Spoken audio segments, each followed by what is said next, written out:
Kidney racket किंवा ह्याच्या संदर्भामध्ये जी जबरदस्ती सावकारी कायद्यातून खाजगी फायनान्सवाले बाउन्सर वापरतात, कायद्याचा उपयोग न करता त्याच्यावर आळा घालणार का? सभापती महोदय, निश्चितपणे खाजगी सावकारांच्या संदर्भात दोन प्रकार आहेत. एक लायसन्स खाजगी सावकार आहेत, बाकी अवैध सावकारी करणारे आहेत.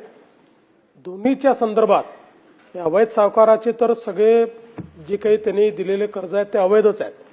त्यामुळे त्या संदर्भात आमची अपील असेल की जर अशा प्रकारे कोणाला प्रताडित केलं जात असेल तर त्यांनी तक्रार करावी. आम्ही तक्रार घेऊ आणि त्या सावकारावर कारवाई करू.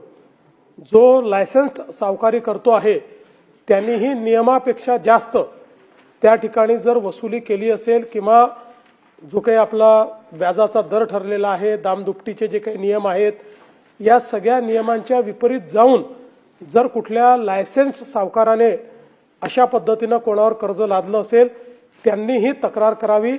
आम्ही कारवाई करून नियमानुसार त्या ठिकाणी त्यांना पूर्ण रिलीफ देऊ आणि अशा प्रकारे चुकीचं जर काम कोणी करत असेल तर त्यांचा सावकारीचा लायसन्स देखील रद्द होईल आणि फौजदारी कारवाई देखील त्या ठिकाणी करण्यात येईल, हा विश्वास मी देतो. आणि या संदर्भात या सभागृहात सांगितल्यानंतर सर्वांना समजतं.